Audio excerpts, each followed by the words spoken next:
Are you including information that your book simply doesn't need? I'll talk about one of the most common structural mistakes coming up.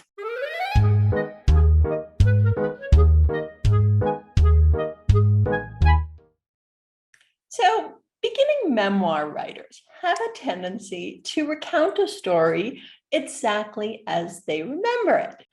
The problem with doing this is there's a tendency to include way too much information that your reader simply doesn't need.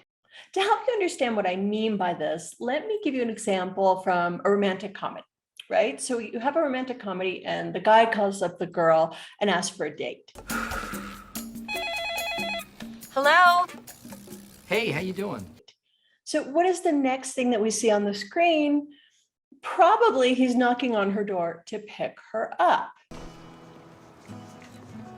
Hey, Andy, you watching Survivor tonight? Oh, no, actually, I'm going out to dinner with somebody. Oh. Hi. So how would a memoir writer do this very same thing?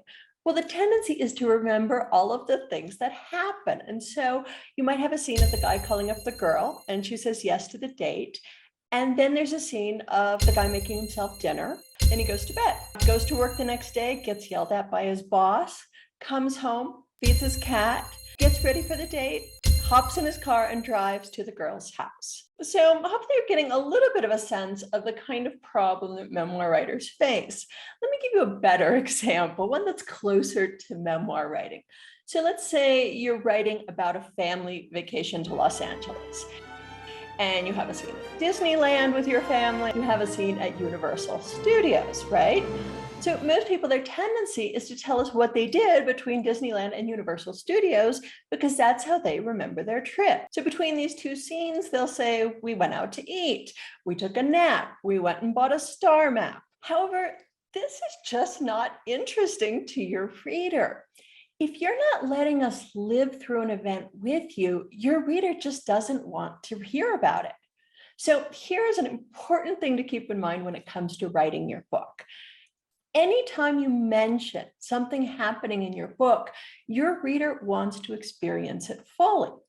Otherwise, simply leave it out. The fact that you took a nap after Disneyland is just not that interesting to your reader. This matters to you because you remember doing these things between Disneyland and Universal Studios, but they simply don't matter to me. Just because you did something doesn't mean you have to write about it in your book.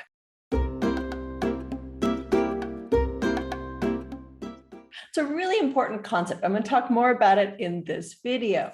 First of all, I want to give you another example of this kind of problem so that you really grasp it. And after the example, I'm going to give you some tips for avoiding this trap, for avoiding writing about information that really isn't interesting to your reader, what I call the in-between writing. So let's say you're writing a book on a road trip that you took through the Midwest, and you have a scene about getting caught speeding in Minneapolis, and then you have a scene about getting a flat tire in South Dakota. So you have two scenes here.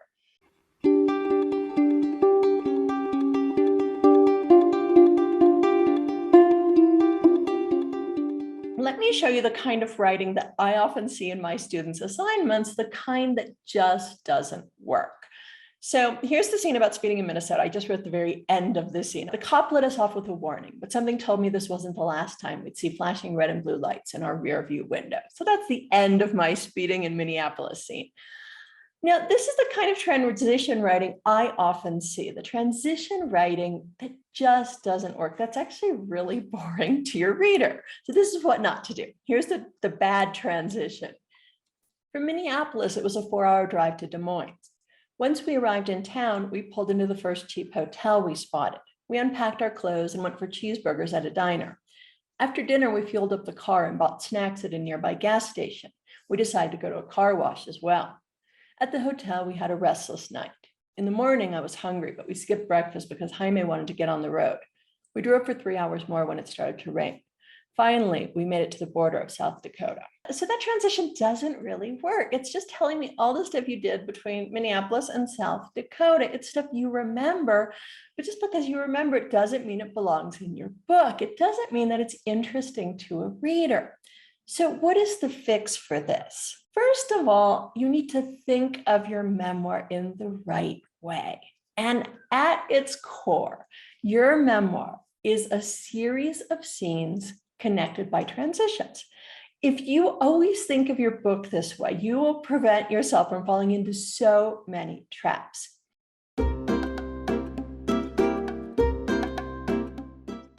So let me back up and parse this sentence apart. First of all, your reader wants to live through moments with you. And that is what happens in your scenes. Your scenes are allowing your reader to live through the events that happen in your book.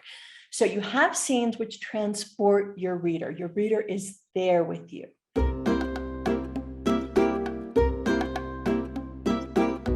You also have transition writing in your book, and your transition writing is there to connect your scenes. Where so many people get their structure off track is they use their transitions to tell us how they got from one event to the next, all the stuff that happened in between. But that is not what your transition is designed to do. Rather, your transition needs to let your reader know what one event has in common with the next one. So what does getting pulled over by the cops have to do with getting a flat tire? It depends on what your chapter is about. It depends on the story you're telling. There's so many right answers to that question. The only wrong answer is telling all the stuff that happened in between these two events. Your transition needs to make a point. It needs to make a point that connects one scene to the next one, that helps us understand that this is a cohesive story. So if you use your transitions this way, you use your transitions to make a point that explains what getting pulled over in Minnesota has to do with getting a flat tire in South Dakota, you're well on your way to creating great book structure. I talk a lot more about transitions in the video, use transitions to create structure in your book, if you want more information on this. In the meantime, be sure to sign up for my free 7-part class, which gives you tons of information on how to structure your book effectively. Also, I always appreciate any likes or subscribes. Take care, guys.